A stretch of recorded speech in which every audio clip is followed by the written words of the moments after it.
Hello everyone. तो आप लोगों का स्वागत है मेरे चैनल में। जैसा हमने फर्स्ट वीडियो बनाया था जिसमें मैंने आपको बताया था कि इसी का कैरियर अपॉर्चुनिटी क्या है। ओके, जो लोग बीटेक कर रहे हैं, जो मान के चलिए जो अभी फोर्थ ईयर में है या थर्ड ईयर या किसी भी ईयर में है, वो कैसे एम्बेडेड फील्ड में अपना कैरियर बना सकते हैं या फिर और भी क्या क्या फील्ड अवेलेबल है। तो यहाँ पे हम लोग बेसिकली अभी स्टार्ट करने जा रहे हैं सी। ओके, तो सी मैं बेसिक से स्टार्ट करूँगा। मैं ऐसा मान रहा हूँ कि जिनको सी नहीं आता है या फिर जिनको कोडिंग नहीं समझ में आती है वो भी इस वीडियो को देख के समझ सके। साथ में हम इसमें एडवांस कॉन्सेप्ट का भी बात करेंगे, पूरे डेप्थ में चलेंगे और साथ में हम ये भी समझने का कोशिश करेंगे कि actually interview point of view से क्या क्या इंपॉर्टेंट क्वेश्चन आते हैं। आप लोगों में से बहुत सारे लोग होंगे जो सी पढ़े होंगे, जिनको सी के बारे में आइडिया होगा, उनके लिए भी ये कोर्स है, क्योंकि बहुत सारी चीज़ें होती हैं जो हमें पता नहीं होता है, तो वो सब चीज़ें आपको देखने को यहाँ पे मिलेंगी। तो आज के क्लास में हम लोग इंट्रोडक्शन पोर्शन स्टार्ट करेंगे, राइट, जहाँ पे हम लोग सी के बारे में थोड़ा सा बेसिक समझेंगे। उसके बाद हम लोग कंपाइलेशन स्टेज ऑफ सी पे मूव करेंगे। ये वीडियो अंत तक देखिए और जिसको भी ज़रूरत है आपके फ्रेंड सर्किल, फैमिली या जो भी हो आपके भाई बहन, उनको आप शेयर कर सकते हैं। अगर आपको कंटेंट अच्छा लग रहा हो तो आप कमेंट करिए, सब्सक्राइब करिए चैनल को, शेयर करिए, लाइक करिए और अगर कोई फीडबैक हो जो मुझे इम्प्रूव करना चाहिए आप उसके बारे में भी बता सकते हैं। तो हम लोग स्टार्ट करते हैं ये कोर्स। बेसिकली आज हम लोग पढ़ने वाले हैं, मतलब बेसिकली हम लोग स्टार्ट कर रहे हैं सी को। ओके, तो समझते हैं कि आखिर एक्चुअली सी है क्या। ठीक है, देखो अगर हम बोले कि सपोज हमारे पास ये कंप्यूटर है, ठीक है, ये हमारे पास कंप्यूटर है और ये हमारा कीबोर्ड है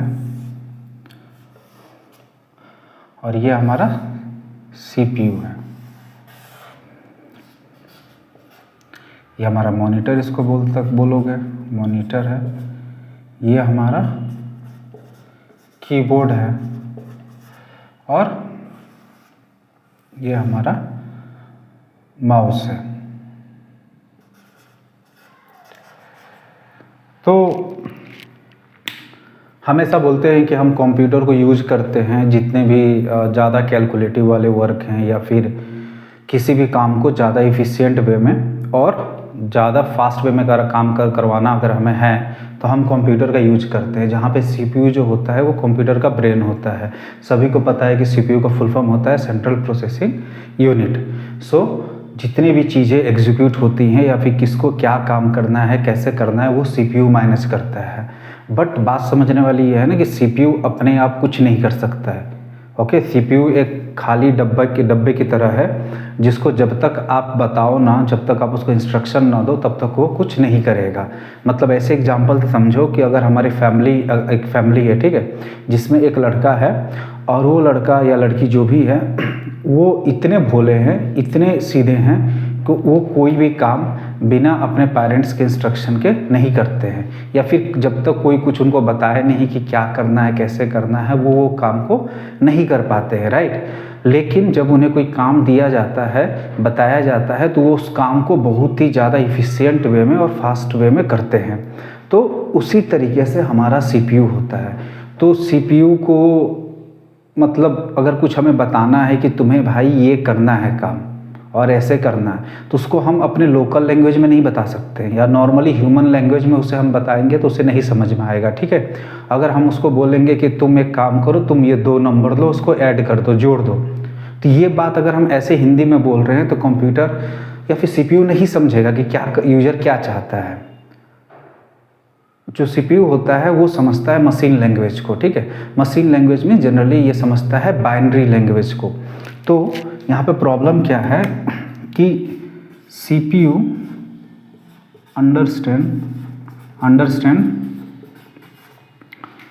मशीन लैंग्वेज।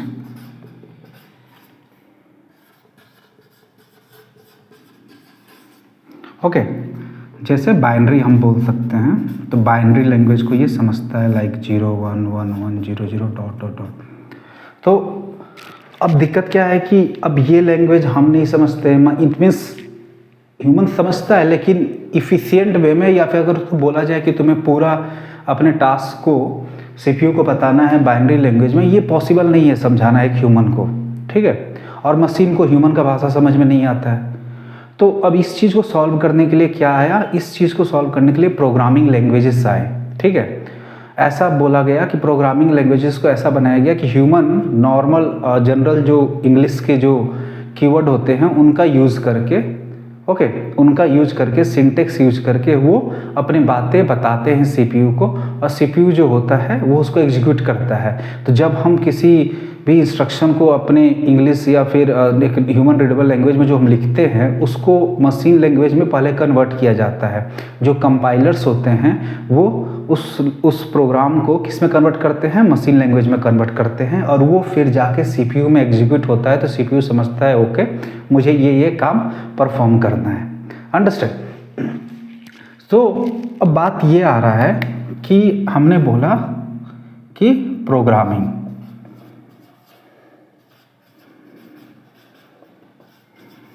ओके, और यहाँ पे हमने क्या बोला, लैंग्वेज। तो C programming means what, programs. तो प्रोग्राम्स होते क्या हैं, तो प्रोग्राम होते हैं सेट ऑफ इंस्ट्रक्शन। हमें जो भी काम उससे करवाना है सीपीयू से, उसको हम as a set of instruction क्या करते हैं, एक फाइल में लिखते हैं जिसको हम प्रोग्राम्स बोलते हैं। और लैंग्वेज इज मीन्स व्हाट, भाषा। हम उसको प्रोग्राम के भाषा में समझाते हैं सीपीयू को कि आपको ये करना है और ऐसे एग्जीक्यूट करना है। तो इसको हम बोलते हैं प्रोग्रामिंग लैंग्वेज। सो अगर आपसे कोई पूछे कि प्रोग्राम क्या होता है, तो program is nothing, it's a sets of multiple instructions, right. अब ये जो सेट ऑफ इंस्ट्रक्शन जो प्रोग्राम होते हैं उनको हम क्या करते हैं, कंपाइल करते हैं, और इससे क्या होता है, मशीन लैंग्वेज कोड में ये कन्वर्ट होता है, एंड सीपीयू इसको फिर क्या करता है, तो एग्जीक्यूट करता है। देखो जितना अभी स्ट्रेट लग रहा है ना कि डायरेक्ट प्रोग्राम के बाद कंपाइल किए, मशीन लैंग्वेज बन गया, सीपीयू एग्जीक्यूट कर दिया, बट ये जो सेक्शन है ना इसमें बहुत सारी चीज़ें हैं। ऐसा नहीं है कि डायरेक्टली ये हो जाता है, इसके बीच में बहुत सारे स्टेप्स, बहुत सारे मैकेनिज्म फॉलो होते हैं, जिसके बाद फाइनली जाके हमें मशीन लैंग्वेज, जिसको हम लोग बोलते हैं एग्जीक्यूटेबल फाइल, हमें मिलता है जो हम रन करते हैं, राइट। सो अब प्रोग्रामिंग लैंग्वेजेस जो है, बहुत सारे प्रोग्रामिंग लैंग्वेज बनाए गए अलग अलग नीड के अकॉर्डिंग, अलग अलग ज़रूरतों के हिसाब से। तो सबसे बेसिक जो प्रोग्रामिंग लैंग्वेज है, जो या फिर जिसको बोल सकते हो मदर ऑफ प्रोग्रामिंग लैंग्वेज, वो क्या है, सी है हमारा, जिसको बनाया गया। तो हम सी को ही पढ़ेंगे, क्योंकि जब हम एम्बेडेड में काम करते हैं तो एम्बेडेड में बेसिकली हमारा मोस्टली जो काम होता है वो हार्डवेयर से रिलेटेड होता है, ठीक है। इसको हम लो लेवल प्रोग्रामिंग बोलते हैं। एक होता है कि एप्लीकेशन लेवल प्रोग्रामिंग, जो जनरली वेबसाइट बनते हैं या फिर एप्लीकेशन बनते हैं, ऐप बनते हैं, वो हो गया यूज़र लेवल प्रोग्रामिंग। और एप्लीकेशन लेवल वो जितने भी प्रोग्राम होते हैं वो डायरेक्टली हार्डवेयर के साथ कम्युनिकेट नहीं करते हैं, ठीक है। बट जो हमारा सी प्रोग्राम होता है उसको हम यूज़ करते हैं डायरेक्टली हार्डवेयर के साथ कम्युनिकेशन कराने के लिए। इसलिए सी हमें आना चाहिए अगर हम एम्बेडेड में काम करना चाहते हैं तो।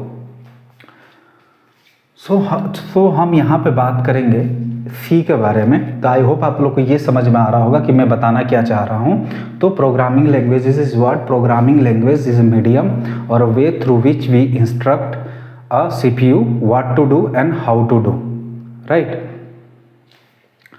नाउ यहाँ पे मैं एक और चीज़ बताना चाहता हूँ कि आप लोगों ने सुना होगा कंपाइलर एंड इंटरप्रेटर के बारे में। तो जो पाइथन होता है वो हमारा इंटरप्रेटर यूज़ करता है। नॉर्मली जो सी होता है या C++ होता है, ये सब हम कंपाइलर यूज करते हैं। तो आखिर दोनों में डिफरेंस क्या है? पहला बेसिक क्वेश्चन, जब आप जब फ्रेशर इंटरव्यू देते हो तो मोस्ट ऑफ द टाइम क्या होता है, इंटरव्यूअर ये क्वेश्चन पूछ देता है कि what is the difference between interpreter and compiler. तो बेसिक डिफरेंस क्या है कि इंटरप्रेटर जो होता है वो लाइन बाय लाइन चीज़ों को एग्जीक्यूट करता है। उसने फर्स्ट लाइन पहले कंपाइल किया, चेक किया, अगर एरर है तो वहीं पर रुक जाएगा और एरर थ्रो कर देगा। जबकि जो कंपाइलर होता है वो पूरे फाइल को चेक करता है और फिर लास्ट में हमें समरी देता है कि यहाँ यहाँ आपको एरर है, right. So interpreter compile our code line by line, while compiler compile our code together, right? full file it will compile and give us a summary। तो ये बेसिक डिफरेंस होता है कंपाइलर और इंटरप्रेटर के बीच में का। सो अब हम लोग आगे बढ़ते हैं और समझते हैं कि कंपाइलेशन स्टेज होता क्या है विद एग्जांपल।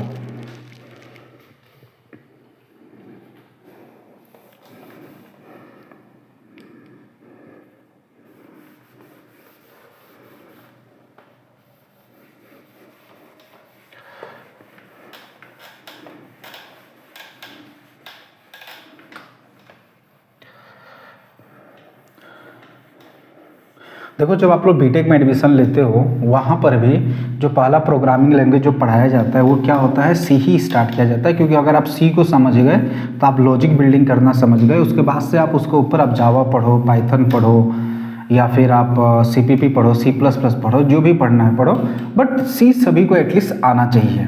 ओके, और ख़ासकर तो एम्बेडेड के लिए तो ये बोल सकते हो जान है, बिना सी जाने आप एम्बेडेड में काम कर ही नहीं सकते हो, चांस ही नहीं है।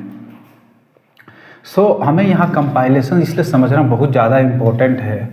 हमें पता होना चाहिए कि जब हम कोई सोर्स कोड लिखते हैं, ठीक है, और जब हम उसको कंपाइल करते हैं तो एक्चुअली बैकएंड में होता क्या है। और जितने प्रोडक्ट बेस्ड कंपनियां होती है ना, उनका ये फेवरेट टॉपिक होता है कि वो जानना चाहते हैं कि जो स्टूडेंट है या फिर जो फ्रेशर या फिर जो भी जो जिसको हायर कर रहे हैं वो कितना सी को बेसिक में समझता है। बहुत सारे लोग क्या करते हैं कि डायरेक्टली वो एडवांस चीज़ों को समझने का कोशिश करते हैं, जिससे होता क्या है कि वो फिर इंटरव्यू में नहीं बता पाते हैं अच्छे से, क्योंकि इंटरव्यूअर ये जानना चाहता है कि आप बेसिक कितना समझो, बेसिक फंडामेंटल आपका कितना स्ट्रॉन्ग है सी का, आप कितने उसको डेप्थ में जानते हो।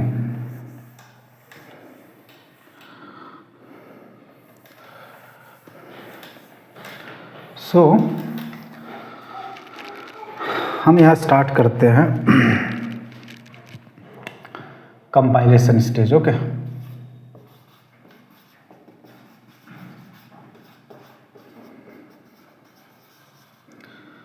सो आप ऐसे समझो कि अगर आपने एक कोड लिखा, सबसे पहले बेसिक एग्जांपल लेते हैं। देखो, मैं ऐसा मान रहा हूँ कि अभी हो सकता है कि मैं एक सी का कोड लिखूंगा छोटा सा, बहुत सारे लोगों को हो सके तो समझ में ना आए, बट हम उसको आगे फिर डिटेल में समझेंगे। बस यहाँ पे मैं एक छोटा सा कोड लिखने वाला हूँ जिसका काम है कि वो जब आप रन करोगे तो वो हेलो वर्ल्ड प्रिंट कराएगा हमारे टर्मिनल पे, उसका आउटपुट जो होगा हेलो वर्ल्ड प्रिंट कराएगा। तो उसमें हो सकता है कि बहुत सारी चीज़ मैं यूज़ करूं जो आपको बहुत सारे लोगों को पता ना हो, बट मोस्ट ऑफ द लोगों को पता होगा, तो आपको ज़्यादा सोचना नहीं है। मैं जो कॉन्सेप्ट उससे क्लियर करने वाला हूं कंपाइलेशन का, वो ज़्यादा इंपॉर्टेंट है आपको समझने के लिए। सो एग्जाम्पल,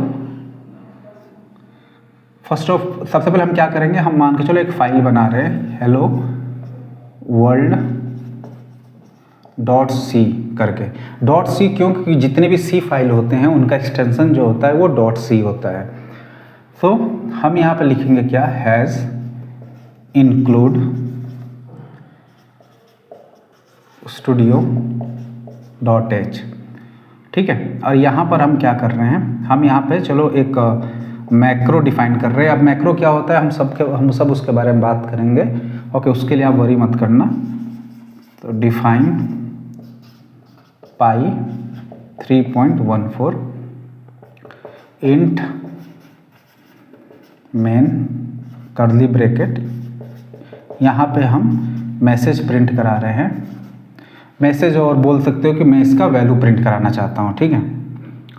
सो हम लिख रहे हैं %f/n एंड PI, और यहाँ पे हम रिटर्न करा दे रहे हैं 0 एंड कर्ली ब्रैकेट क्लोज। तो मैं बेसिक आइडिया दे रहा हूँ, जब भी हम कोड लिखते हैं ना तो सबसे पहला सेक्शन क्या होता है, ऊपर में हम हेडर फाइल इंक्लूड करते हैं। अब हेडर फाइल क्या होता है कि हेडर फाइल बहुत सारे इनबिल्ट फंक्शन जो होते हैं सी में, जिसको हम डायरेक्टली अपने कोड में यूज करते हैं, उनका डेफिनेशन और डिक्लेरेशन वहाँ पे प्रेजेंट होता है, तो वो हेडर फाइल कहलाता है। जैसे हमने प्रिंटफ यूज किया, तो प्रिंटफ का देखो, प्रिंटफ एक फंक्शन है जिसको हमने कहीं डिक्लेयर नहीं किया है, ना ही हम इसका डेफिनेशन लिखे कि ये काम कैसे करेगा, बट फिर भी हम प्रिंटफ को यहाँ पे कॉल कर रहे हैं। तो जब ये कंपाइल होगा और जब ये एग्जीक्यूट होगा तो क्या होगा, ये प्रिंटफ का डेफिनेशन मिलना ज़रूरी है। अब ये प्रिंटफ का डेफिनेशन कहाँ होता है, डिक्लेरेशन कहाँ होता है, वो इस हेडर फाइल में होता है। ओके, तो इसीलिए हमको जो भी हेडर फाइल नीडेड है, ओके, उसको हम लोग स्टार्टिंग में इंक्लूड करते हैं। नेक्स्ट जो होता है, हम इसको बोले, हमने क्या बोला कि ये मैक्रो डिफाइन किया। तो मैक्रो होता क्या है कि हम अपने जब हम कोड लिखते हैं तो हमारे पास एक चीज़ होता है कि हम कांस्टेंट वैल्यू को डायरेक्ट अपने कोड में लिख दें और यूज कर लें, राइट। दूसरा तरीका क्या होता है कि हम उसको एज ए मैक्रो डिफाइन कर दें स्टार्टिंग में, और जो हम डिफाइन करते हैं उसमें क्या होता है कि हम उस जो भी कांस्टेंट होता है उसका एक नाम दे देते हैं और उसकी यहाँ पे वैल्यू होती है, राइट।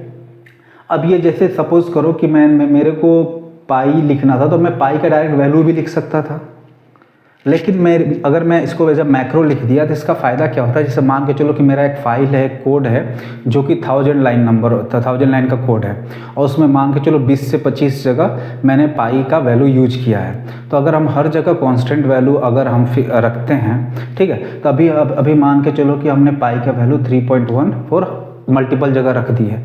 बाद में अगर मान के चलो कि मुझे अगर कुछ भी चेंजेस करना है, राइट, मान के चलो मुझे कुछ भी अगर चेंजेस करना है इस वैल्यू में, तो अब मुझे क्या करना होगा, मैनुअली मुझे हर एक जगह जाके वो वैल्यू चेंज करना पड़ेगा, जो कि बहुत ज़्यादा टाइम कंज्यूमिंग टास्क हो जाता है और एरर आने का चांसेस बहुत हो जाते हैं, क्योंकि हमें हो सकता है कि हम एक दो जगह वैल्यू भूल जाए। बट मैक्रो बनाने से क्या होगा कि हम डायरेक्टली वैल्यू यहाँ पर चेंज कर देंगे। तो जब कोड हमारा प्री प्रोसेस होता है तो जहाँ जहाँ पाई वर्ड लिखा होगा ना, वहाँ पे ये वैल्यू रिप्लेस हो जाएगी। तो बस हमें यहाँ पे चेंज करना होगा एक जगह, समझे। तो ये मैक्रो का फ़ायदा होता है। मैक्रो हम बाद में भी समझेंगे एडवांस को टॉपिक्स में। ओके, तो ये मैंने एक मैक्रो ले लिया। अब ये हमारा इंट मैंने, हमको पता है कि जब हमारा कोड एग्जीक्यूट होता है तो ये स्टार्टिंग पॉइंट होता है, यहाँ से हमारा कोड एग्जीक्यूट होगा। तो ये प्रिंटफ क्या करता है, प्रिंटफ हम यूज करते हैं किसी भी मैसेज को या वैल्यू को प्रिंट कराने के लिए। ओके, यहाँ %f का मतलब होता है फ्लोट। हम डेटा टाइप में पढ़ेंगे कि f का मतलब क्या होता है, फ्लोट। जितने डेसिमल टाइप के वैल्यू होते हैं ना, अगर उसको डील करना है तो हम %f यूज करते हैं। /n का मतलब क्या होता है कि जब ये वैल्यू प्रिंट कर देगा तो हमारा कर्सर जो है वो न्यू लाइन में आ जाना चाहिए, तो उसके लिए हम /n यूज करते हैं। और ये PI मीन्स क्या है, PI ये मैक्रो है, तो ये बेसिकली जो वर्ड है वो 3.14 से रिप्लेस हो जाता है। और यहाँ पे हम रिटर्न 0 करा दे रहे हैं कि हमारा कोड अगर सक्सेसफुली एग्जीक्यूट हो गया तो रिटर्न 0 करके ब्रैकेट क्लोज, मीन्स हमारा कोड स्टॉप हो जाएगा।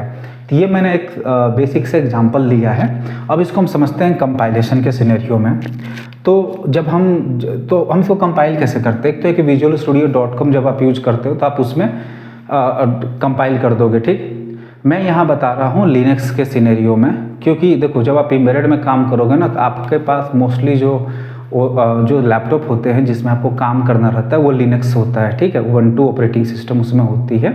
नॉर्मली लिनक्स क्या, लिनक्स कर्नल है, तो हम नॉर्मली टर्म में हम लिनक्स या उबंटू ऐसे बोल देते हैं। तो लिनक्स सिस्टम को हमें यूज करना रहता है, तो उससे हमको फैमिलियरिटी होना चाहिए, हमें पता होना चाहिए कि हम अपने कोड को लिनक्स में कैसे कंपाइल करते हैं, राइट। तो मेरा एक सजेशन है, जिसके पास भी विंडोज़ लैपटॉप है और आपका अगर मन है कि आपको अगर एम्बेडेड में आना है, तो आप प्लीज़ अपने लैपटॉप को लिनक्स में कन्वर्ट करा लो। उसमें उबंटू का जो सॉफ्टवेयर आता है, आप 22.04 या 20.04 ये आप उसमें इंस्टॉल करा सकते हो, या खुद भी कर सकते हो। अगर नए हो, आपको आइडिया नहीं है, तो आप किसी भी शॉप पे जाके करा सकते हो। बहुत ही ईजी प्रोसेस होता है, ठीक है, करने का। ऐसा नहीं है कि बहुत ज़्यादा बिग टफ है, बहुत ही बड़ा चीज़ है कि जिसको आप नहीं कर सकते, ईजी है। अगर आप वो कर लेते हो तो आप मेरे क्लास के साथ जुड़े रहोगे, तो आप प्रैक्टिस भी वहाँ करोगे, क्योंकि हम हर चीज़ लिनक्स के सेंस में ही बात करेंगे। ओके, तो ये बहुत ही इंपॉर्टेंट स्किल सेट होता है जो मोस्ट ऑफ द लड़के अपने कॉलेज टाइम में नहीं सीख पाते हैं, राइट। सो अगर हमारे पास लिनक्स ओएस है तो हम इसको कंपाइल कैसे करते हैं, तो हम GCC कंपाइलर यूज करते हैं, राइट। हम यूज करते हैं GCC कंपाइलर। सो इसका कमांड क्या होता है कंपाइल करने का, हम इसको लिखते हैं GCC फाइल नेम। यहाँ क्या लिखते हैं, हम फाइल नेम लिखते हैं। ओके, ये एक सिंपल तरीका है जिससे आप इस फाइल को कंपाइल कर सकते हो। जब आप कंपाइल कर लेते हो तो इसका जो आउटपुट आता है वो आपका a.out करके एग्जीक्यूटेबल फाइल हमारा बनता है।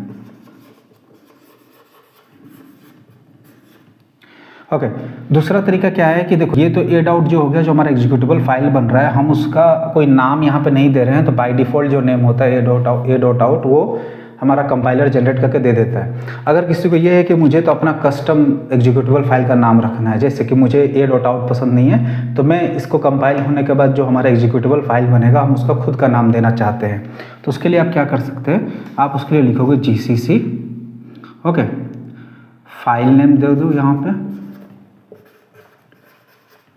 फिर -o और यहाँ पे एग्जीक्यूटेबल फाइल नेम देना है, एग्जीक्यूटेबल फाइल नेम जो भी आपको देना हो। ओके बहुत सारे लोग क्या करते हैं, इस चीज़ को GCC का बाद भी लिख देते हैं और फाइल नेम को लास्ट में लिख देते हैं, तो वो भी चलता है, कोई दिक्कत इसमें नहीं है। तो आप ये दो कमांड यूज कर सकते हो अपने C कोड को कंपाइल करने के लिए। वही जब हम C++ कोड को कंपाइल करते हैं तो वहाँ पे हम GCC की जगह पे G++ कंपाइलर यूज करते हैं। ओके तो जब हम ये कमांड रन करते हैं तो बैकएंड में बैकग्राउंड में बहुत सारे स्टेजेस आते हैं, उसके बाद जाकर वो फाइनल एग्जीक्यूटेबल फाइल हमें बनाकर देता है। तो अगर हम यहाँ पर देखें तो देखो सबसे पहले तो हमारे पास सोर्स फाइल होगा जिसका एक्सटेंशन क्या होगा, .c होगा, राइट। उसके बाद क्या होता है हमारा, उसके बाद हमारा आता है, इसको ऐसे ना लिख के, उसके बाद हमारा जो नेक्स्ट स्टेप आता है वो होता है preprocessor step, preprocessor step. Then हमारे पास होता है कंपाइलर, देन हमारे पास होता है असेंबलर, देन हमारे पास होता है व्हाट, लिंकर, देन हमारे पास होता है लोडर। लोडर मीन्स सिक्वेंसर, जब हम प्रोग्राम को रन करते हैं तो वो लोड करता है रैम में और CPU में और एग्जीक्यूट कराता है।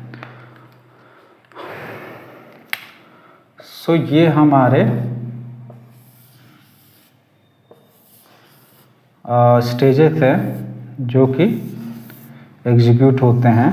तो देखो सोर्स फाइल है, जब प्री प्रोसेसर आता है तो प्री प्रोसेसर का आउटपुट क्या होगा, देखो प्री प्रोसेसर का इनपुट क्या होगा, तो ये .c फाइल होगा और इसका जो आउटपुट बनेगा वो बनता है .i file. Okay then compiler का जो आउटपुट फाइल बनता है वो .s फाइल बनता है और असेंबलर का जो आउटपुट फाइल बनता है वो .o बनता है, ठीक है। और लिंकर का जो आउटपुट फाइल बनता है वो हमारा .exe बनता है, मीन्स एग्जीक्यूटेबल फाइल हमारा बनता है। तो ये सारे स्टेजेस होते हैं जब हम ये कमांड रन करते हैं कंपाइलेशन का। तो पहले प्री प्रोसेसर एग्जीक्यूट होता है, फिर कंपाइलर एग्जीक्यूट होता है, फिर असेंबलर, फिर लिंकर, फिर लोडर, ऐसे करके हमारा एग्जीक्यूशन होता है। तो हम इसको थोड़ा सा डेप्थ में जाएंगे हर एक स्टेज के बारे में, जिससे आपको समझ में आए कि आखिर ये सब काम कैसे करते हैं और इनमें होता क्या क्या है अलग अलग। तो आप लोग एक काम करो, आप लोग इसे नोट डाउन कर लो, फिर हम लोग आगे मूव करते हैं।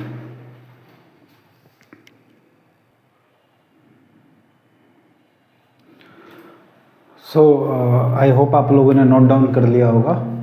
तो देखो हमने जैसे बोला कि हम लोग पहला जो स्टेज होता है प्री प्रोसेसर, उसके बारे में बात करेंगे। तो देखो प्री प्रोसेसर का काम क्या होता है, देखो प्री प्रोसेसर एक क्या है, प्रोग्राम है, स्मॉल प्रोग्राम है, ठीक है, जो कि एग्जीक्यूट होता है जब हम कंपाइलेशन GCC कमांड जब रन करते हैं तो वो क्या करता है, वो इस प्री प्रोसेसर प्रोग्राम को इन्वोक करता है, कॉल करता है। तो ये क्या करता है, तो जब ये आता है तो इसको इनपुट में क्या मिलता है, तो इसको इनपुट में एक सोर्स फाइल मिलता है जिसको .c एक्सटेंशन होता है हमारा ये कोड। फिर वो आउटपुट क्या जनरेट करता है, तो .i फाइल जनरेट करता है। जब प्री प्रोसेसर का काम खत्म हो जाता है तो वो आउटपुट में क्या देता है, .i फाइल देता है। ओके अब प्री प्रोसेसर में काम क्या होता है, तो प्री प्रोसेसर जो होता है वो टेक्सचुअल मॉडिफिकेशन करता है। देखो एक बात समझो, प्री प्रोसेसर जो होता है ना वो हमारे कोड को बिल्कुल नहीं समझता, उसको नहीं पता चलता है कि ये क्या लिखा है, कहाँ पे एरर है, क्या ये एग्जीक्यूट करेगा। मतलब उसका काम ये नहीं है कि वो कोड को समझे या एरर फाइंड करे, उसका सिंपल काम है टेक्सचुअल मॉडिफिकेशन करना, टेक्स्ट को मॉडिफाई कर देना अकॉर्डिंग टू द रूल्स। तो वो क्या क्या करता है इसमें, वो सबसे पहले हेडर फाइल को एक्सपेंड करता है, हेडर फाइल को फैलाता है। जैसे ये हेडर फाइल है, राइट, जहाँ पे भी हैज़ इंक्लूड करके है और हम यहाँ पे जो भी लिखते हैं वो हेडर फाइल कहलाता है। तो उसको क्या करता है, एक्सपेंड करता है। कैसे एक्सपेंड करता है, तो जैसे ही वो देखा कि एक हेडर फाइल यहाँ इंक्लूड हो रहा है तो वो स्टार्ट करता है इसको ढूंढने का कि ये फाइल है कहाँ हमारे सिस्टम में, ये फाइल है कहाँ। तो नॉर्मली जो हेडर फाइल सब होते हैं वो सब हमारे कंपाइलर के साथ हमारा इंस्टॉल होता है, ठीक है। तो लिनक्स में यूज़र इंक्लूड करके डायरेक्टरी होती है मोस्टली वहीं पे, जहाँ पे हमको ये सब हेडर फाइल देखने को मिलते हैं, राइट। तो वो सबसे पहले इस फाइल को ढूंढता है और इस फाइल में जो भी जितने भी चीज़ें होती हैं ना, जितने भी कंटेंट होते हैं इस फाइल को, उसको वो उठाकर क्या करता है, इस लाइन के जगह पे कॉपी कर देता है। मतलब प्री प्रोसेसर क्या होता है, इस लाइन को हटा देता है और इसके जगह पे studio.h का जितने भी कंटेंट है उसको उठा के यहाँ पे क्या करता है, कॉपी कर देगा। अब studio.h में क्या होता है, मल्टीपल हेडर फाइल होते हैं, मल्टीपल मैक्रो होते हैं, मल्टीपल लाइन ऑफ कोड्स होता है, ठीक है। तो वो सब चीज़ यहाँ पर पेस्ट हो जाता है। समझो ये एक लाइन है, उसके जगह पे 1000 ऑफ लाइन हमारा यहाँ पे पेस्ट हो जाता है प्री प्रोसेसर के थ्रू। फिर प्री प्रोसेसर क्या करता है, रिप्लेस मैक्रो कर देता है। मीन्स अगर वो देखता है कि एक मैक्रो डिफाइन है तो चेक करेगा कि जहाँ जहाँ पर ये वर्ड है ना उसको वो रिप्लेस कर देगा इस वैल्यू से। मतलब अगर मैं बोलूँ प्री प्रोसेसर जब कंप्लीट हो जाएगा और जब ये फाइल बन जाएगा तो आप देखोगे कि सबसे पहला तो ये लाइन है नहीं, इसके जगह पे बहुत सारे line, number of lines of codes हैं, ये लाइन भी आपको नहीं दिखेगा और यहाँ पर आपको 3.14 दिखेगा, समझे। मतलब प्री प्रोसेसर ने क्या किया, मैक्रो को रिप्लेस कर दिया उसके वैल्यू के साथ। तो हमेशा याद रखना, ये कन्फ्यूजन होता है कि जो मैक्रो की जो वैल्यू होती है, बहुत सारे लोग समझते हैं कि मैक्रो की जो वैल्यू होती है वो कंपाइलेशन टाइम पे हमारा जो होता है कंपाइलर के थ्रू उसको रिप्लेस किया जाता है, नहीं। या एग्जीक्यूटेबल जब एग्जीक्यूट होता है तब रिप्लेस होता है, नहीं। मैक्रो हमेशा प्री प्रोसेसर स्टेज में ही रिप्लेस हो जाता है बिफोर कंपाइलेशन। अब उसके बाद क्या होता है हमारा कि इसके अंदर आया, तब इसके अंदर आने के बाद ये इस सब चीज़ को कुछ भी छेड़छाड़ नहीं करेगा, इसको ऐसे ही रखेगा क्योंकि ये सब एग्जीक्यूट होने वाले हैं। सो उसका दूसरा काम क्या था प्री प्रोसेसर का, कि replace macro, remove comments. Comments क्या होता है, जब हम कोई भी कोड लिखते हैं ना किसी भी लैंग्वेज में, जैसे मान के चलो कि मैं किसी प्रोजेक्ट पे काम कर रहा हूँ, ठीक है। मैं एक मॉड्यूल बनाया, एक पोर्शन कोड का लिया, एक फंक्शन लिखा, ठीक है। तो मैं उस समय क्या सोच के लिख रहा हूँ या फिर उसका काम क्या था, एक्चुअल जब मुझे काम मिला था उसका आखिर एक्सपेक्टेशन क्या था कि क्या ये मॉड्यूल परफॉर्म करेगा या फिर क्या इसको इनपुट मिलेगा या फिर क्या हमें रिटर्न चाहिए। ये सब चीज़ों के आइडिया हो सकता है कि जो मेरे बाद जो इंजीनियर आके उस प्रोजेक्ट पे काम करेगा उसको आइडिया ना हो, ठीक है। तो मतलब कोड को आसानी से दूसरा बंदा भी समझ पाए, ठीक है। मतलब ह्यूमन रीडेबल हो, ह्यूमन आसानी से अंडरस्टैंड कर जाए कि आखिर इस पोर्शन का, इस कोड का मतलब क्या था। उसके लिए हम प्रॉपर कमेंट्स यूज करते हैं इंडस्ट्री में, जिससे लोगों को पता रहे कि ओके ये लाइन इसलिए लिखा गया था कि बाद में अगर कभी इशू आए तो उसको डिबग किया जा सके और या दूसरा जो डेवलपर है वो उसको समझ के आगे प्रोसीड करे। तो उसके लिए हम कमेंट्स यूज करते हैं। तो सी में क्या होता है कि अगर हम सिंगल लाइन कमेंट कर रहे हैं, जैसे देखो ये सब सिंगल लाइन में है, अगर सिंगल लाइन कमेंट है तो हम ऐसे 2 स्लैश देंगे और यहाँ पे अपना मैसेज लिखेंगे जो भी कमेंट का होगा। या फिर मान के चलो मल्टीपल लाइन ऑफ कमेंट लिखना है तो हम उसको ऐसे लिखते हैं, बैकस्लैश स्टार एंड फिर ये, तो मल्टीपल लाइन ऑफ हम लिख सकते हैं कमेंट। तो 2 तरीका है कमेंट्स लिखने का सी में, जो आप फॉलो कर सकते हो। तो ये क्या करता है प्री प्रोसेसर, जितने भी कमेंट होते हैं ना उनको भी हटा देता है। तो तीसरा काम क्या होता है, remove comments from source file. Then handling conditional compilation. जब आप बड़े बड़े मॉड्यूल में काम करते हैं या बड़े प्रोजेक्ट होते हैं जहाँ पे thousands number of, million number of lines of codes होते हैं, तो वहाँ पर क्या होता है कि हम कुछ सिनेरियो बनाते हैं कि अगर ये कंडीशन ट्रू होता है तो ये पोर्शन कंपाइल होगा, अगर ये कंडीशन ट्रू नहीं होता है तो वो पोर्शन कंपाइल नहीं होगा। तो उस चीज़ को भी हमारा प्री प्रोसेसर हैंडल करता है, okay. So basically pre processor का काम क्या है हमारा, यही है, .c फाइल लेना और .i फाइल जनरेट करना। अब देखो समझो अगर किसी को ये कहना है कि मुझे अगर ये फाइल जनरेट करके देखना है, अगर हम gcc और फाइल नेम डायरेक्ट लिख दे तो डायरेक्टली हमें एग्जीक्यूटेबल फाइल दे देगा। लेकिन किसी को अगर ये फाइल जनरेट करना है तो उसके लिए क्या कमांड यूज कर सकते हो आप यूज करोगे gcc -e file name, then this symbol, ये यहाँ पे आपको आपको अपना फाइल नेम रिप्लेस करना है और यहाँ पे आपको देना है कोई भी फाइल नेम आप यहाँ पर दे दो। अगर मैं दूसरा सिंबल एक यूज़ कर देता हूँ, ज़्यादा बेटर होगा आपको समझने में। ये सिंबल हम यूज़ करते हैं जिससे जो इसका आउटपुट हो वो एक दूसरे फाइल में सेव हो जाए, जिसका एक्सटेंशन आई हो। तो हम यहाँ पर दे देंगे सपोज कुछ भी फाइल नेम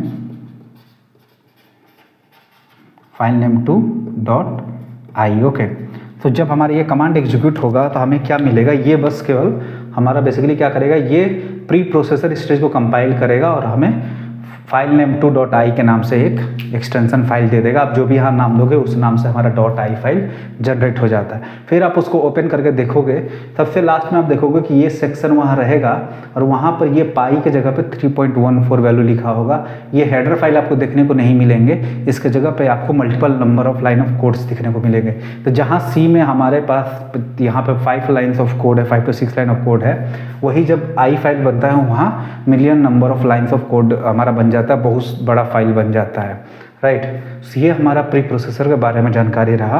आप लोग मुझे बताना कि आपको कैसा लगा प्री प्रोसेसर समझ में, क्या कॉन्सेप्ट क्लियर हुआ या नहीं हुआ, या कोई डाउट है या फिर कुछ जो आपको इसमें समझ में ना आया हो। इसके बाद से क्या होता है, इसके बाद से हमारा कंपाइलर स्टेप में जाता है, ठीक है। तो कंपाइलर स्टेप के बारे में हम लोग बात करेंगे नेक्स्ट वीडियो में, क्योंकि ये वीडियो बहुत ही लंबा हो जाएगा। तो हम नेक्स्ट पार्ट में कंपाइलर स्टेज के बारे में बात करेंगे। कंपाइलर के बारे में बेसिक आइडिया मैं दे रहा हूँ जस्ट। वहाँ पर क्या होता है कि वहाँ पे आपका कोड को सही से चेक किया जाता है। हमारा जो कंपाइलर होता है कोड में बहुत सारी चीज़ें चेक करता है, लाइक सिंटेक्स सही है कि नहीं है, या फिर डेटा कंपैटिबिलिटी सही है कि नहीं है। अगर हम मान के चलो एक टाइप का अगर डेटा यूज़ कर रहे हैं उसमें दूसरे टाइप का वेरिएबल असाइन कर रहे हैं, वो तो नहीं है, ठीक है। मीन्स जो भी लाइन हम लिख रहे हैं वो सी प्रोग्राम का रूल्स और रेगुलेशन फॉलो कर रहा है कि नहीं कर रहा है। तो ये सब चीज़ें हम वहाँ पर डील करेंगे। वो भी लगभग 15 से 20 मिनट का वीडियो बनेगा उस पर भी, क्योंकि हम डेप्थ में जा रहे हैं। हमें बस नेम केवल याद नहीं रखना है, हमें उसके डेप्थ को समझना है, ठीक है। कि हम बार बार सी को ना पढ़े, एक बार पढ़े, चीज़ों को समझे और एग्जीक्यूट करें। सो अगर आप लोगों को अगर वीडियो अगर ये अच्छा लग रहा होगा, समझ में आ रहा होगा, तो आपका काम सिंपल है कि आप सपोर्ट करिए। आप चैनल को सब्सक्राइब कर सकते हो, ठीक है, लाइक कर सकते हो, कमेंट करिए, शेयर करिए। जो भी आपका फीडबैक हो वो भी आप मुझे बता सकते हो, और मुझे ये भी बताइए कि आप लोग वीडियो कहाँ से देख रहे हो, ठीक है। तो मिलते हैं हम लोग नेक्स्ट वीडियो में। लगभग मैं कोशिश कर रहा हूँ कि एक हफ्ते में 4 से 5 वीडियो डालूँ, देखते हैं कितना डाल पाते हैं। आप उसको बेल आइकन को क्लिक कर देना, जिससे जो भी नया वीडियो आएगा आपके पास नोटिफिकेशन चला जाएगा। ओके, तो थैंक यू। मिलते हैं हम लोग नेक्स्ट वीडियो में, तब तक के लिए बाय बाय। जय हिंद, जय भारत।